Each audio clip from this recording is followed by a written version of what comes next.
The tools hackers deploy today, whether they are a lone wolf or a state actor and everything in between, are extremely sophisticated and utilize distributed architecture. This means that there is not one single node or IP address for forensic researchers to analyze. They're dynamic, which means hackers can cloak their activity. This also means it's pretty challenging to track down an attacker after someone has breached the system. For these reasons, artificial intelligence has become one of the predominant methods of threat detection. For Tech Republic and ZDNet, my name is Dan Patterson. And we're speaking today with Gilad Peleg. He is the CEO of SecBI, and Alex Vaistek, the CTO of SecBI. Gentlemen, thank you very much for joining us today. We know that artificial intelligence is used in threat detection, and we know that the longer a threat goes undetected, the more amount of money a company needs to spend to repair the damage. So I wonder if you could tell me how SecBI works as an internal nervous system for corporate systems. Okay, maybe I'll start with that. So if you think about it, and I think you mentioned this, one of the objectives of hackers is to remain very stealthy. The idea is to penetrate or infect the organization, do a little bit of command and control in order to do surveillance, and at the end of the day, take action, take the malicious action, which, let's give it a name, data exfiltration, stealing sensitive data. This is a story. If you were able to, out of all the communication, out of all the network activity that goes on, and this is billions of activities over a day, right? If you were able to highlight this story that I just mentioned, if you were able to cluster it, and I'm using the term cluster because we're actually using cluster analysis in our technology. If you were able to do all of that to that one story and show that to any analyst, he would be able to say this is malicious. That's exactly what SecBI does. We cluster stories, we cluster behaviors over any amount of time, any amount of users, any malicious architecture and infrastructure, and then using unsupervised machine learning. And then we do cluster-wide detection on those clusters in order to detect the malicious activity. And when we say cluster, when you use the term cluster, how do you define that? A cluster of what? Of activity? Yeah, a cluster is a group of events. It's a grouping. Technology of data. It's just like if you would go to a classroom and you'd want to know, let's say, who are the most probable good football players, okay? You would cluster in a certain way. Or you would want to go into that classroom, and I'm talking about university, who would be the most likely best spouse, or for me, wife, that I can select from that classroom, and you will define that in a certain way. That group of people which live up to those criteria, that is a cluster. The problem with cybersecurity, you don't know if you're looking for a wife, for a football player, or for unknown malicious activity, as you've mentioned at the beginning. That's why you need to use unsupervised machine learning, which you're not really modeling to find something specific. You're actually looking for a story, and a story could be anything. And what is the difference then, using the unsupervised machine learning? What is the difference between that process and then the process post-detection, or the after unsupervised AI gathers all of what it thinks the threats could be, or at least what stands out to the machine learning in the server logs? What then happens after that? So first of all, the difference between supervised and non-supervised is pretty substantial. In the realm of supervised machine learning, you have a lot of mark or label data. You kind of know what you're looking for, or at least you have enough of what you're looking for labeled, and you now can train something on.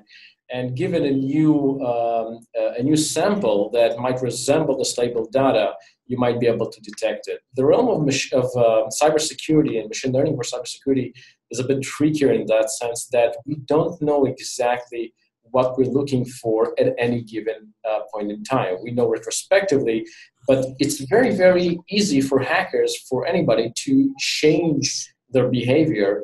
And behavior changes all the time by everybody around us. Just if we imagine, for example, our browsing habits, which websites we go.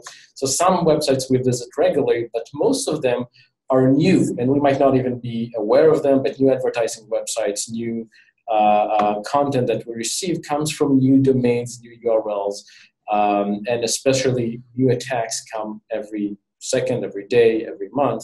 So we don't exactly know what we're looking for. For this, what we can do is we develop something more unique, more that looks for things that are more generic, but specific to a protocol, right? So we are very good, or as far as machine learning is very good by focusing on specific type of data.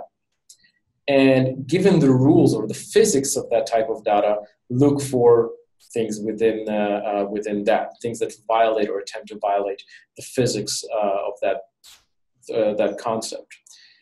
The benefit of this is you no longer need any training on the data. It can work instantaneously. You don't need to learn the type of environment you're working on or anything of that sort, which allows us basically to mimic an expert analyst or any other expert system, or any expert human. And by that, we can assist his detection, and we can make his remediation or response much, much faster. So hackers must also be aware that artificial intelligence, machine learning algorithms are being deployed against them in the tete-a-tete that occurs between hackers and companies, government organizations, and individuals. How are hackers responding to this as well? So we talk about it a lot. Yeah. So we see them responding in a very creative way. So we see them trying to mimic normal behavior. This is the main effort that we see across all fields, across all of cybersecurity in general. Hackers are trying to merge or be invisible within the benign ocean of data. So 99% of all activity that we see generated by everybody, and we're optimistic here, we assume all people are good, 99% of actions that are generated by people, by devices, is benign, it's non-malicious. If a hacker can hide within that, then it makes it very, very hard to find him. And this is what they do, and this is how they think day and night. And the challenge for a human now is to find within that ocean the needle in the haystack, or the activity that is an outlier, that is not benign. And it's very hard because, first of all, there's a lot of data, and there is a long duration of this data. So if we focus at 5 seconds and ask if there's an anomaly there or something abnormal, it's very different than if we look at a year-long duration. And we hear constantly that attacks are very, very long. So what happens is if you focus on this long duration, right, you can see the systematic pattern that is an outlier from the normal human. But that sounds like, if I'll add something, that sounds like anomaly detection could, save the world, could find all the cybersecurity threats, even if they're very complex. And I don't think you think that's that's the reality. So where does anomaly detection fail? We haven't defined really the types of, we define supervised and unsupervised, and within those two, there are several different types of approaches. We mentioned that we perform specifically cluster analysis. Anomaly detection is another type of unsupervised learning, but it's very, very limited to looking at patterns that are already known, at historic patterns, and then finding anomalies within them. So if suddenly I work at 2 a.m., that might be an anomaly.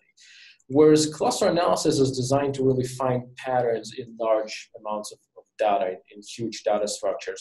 Within specific physics, where this physics can be very, very broad. So we have, for example, in our everyday physics, we have location, we have gravity rules, we have the limits of speed, things like that, where anomaly can say, I've never been to this location. Unsupervised machine learning can tell, okay, where was I before? What actually happened just earlier? Did I get an abnormal phone call before? Did I drive too fast? It tells the full story and not just a singular alert of Alex never been there before. So it's a much more comprehensive and complete detection, and of course, much, much more complicated type of machine learning. An incredibly more complicated type of machine learning, but I think also one that forecasts the future of how AI and machine learning will be used by enterprise companies and government organizations going forward. Alex Vaistek and Gilad Peleg. I know I slaughtered your name, so I appreciate your patience, and thank you very much for joining us today. I wonder if you could leave us with a forecast or a prediction, not just about cybersecurity, but the role artificial intelligence, I hesitate to say AI, what we really mean is machine learning and big data processing. How will this be used in the next 12, 18, 36 months? We're sitting here in a year or 2 years. How will organizations be using AI to fend off cyber threats? So can I split it to two parts? Please. Maybe? One thing I think we're going to see is that smart cyber criminals, and there are a lot of smart cyber criminals, are going to use similar technologies, machine learning, AI. I won't get into that debate, but they're going to use that to their advantage. They're going to launch campaigns that rely on technology, on infrastructure that is machine learning or AI based. And that's going to take this, you call it tete-a-tete, this war or this arms race between hackers, cyber criminals, and the defenders, the good guys, and us vendors, to a whole new level. And I think some of the things that we touched on, the limitations of anomaly detection versus the capabilities of unsupervised machine learning are going to come into play next year. Maybe if we have time, maybe we can give one example of how hackers can utilize or even have started to utilize machine learning, and what might be some of the developments on the defense side. Yeah. Sure. So we discussed how earlier on that attackers are trying to be as stealthy as possible, and machine learning in general has been developed to make our lives as easy as possible across many topics, from shopping to filtering spam email. And of course, we spoke about how it makes the human analyst's job easier. So there's no reason it shouldn't make the attacker's life easier. And we saw, and we've witnessed several attacks using machine learning already, maybe not even realizing them. One of them, the most recent one perhaps, was net neutrality, where a lot of tweets were, a lot of activity on Twitter was generated using NLP, machine learning, to make it appear as if it's pro-net neutrality, regardless of everybody's opinion about this, individual opinion. But it doesn't end there, right? So this is a political type of attack using, in order to influence a huge mass, it basically scales out using machine learning this type of influence on very many people. But it can be much more specific as well. So we can imagine, and we beginning to see hints of malware that once deployed can act semi-autonomously around the network and take decisions and actions based on its environment, limiting the communication it generates or the footprint it generates in order not to get detected by defensive systems. So this is a much more pinpointed or very specific example, whereas the other one is, the first one is much more widespread. And we'll definitely see an increase in there. And of course, we already know that there is an increase in vulnerability research. We saw a major vulnerability this year with the spread of Petya, or not Petya ransomware using advanced zero-day. We'll see more of them where it becomes easier to find zero days by attackers using machine learning.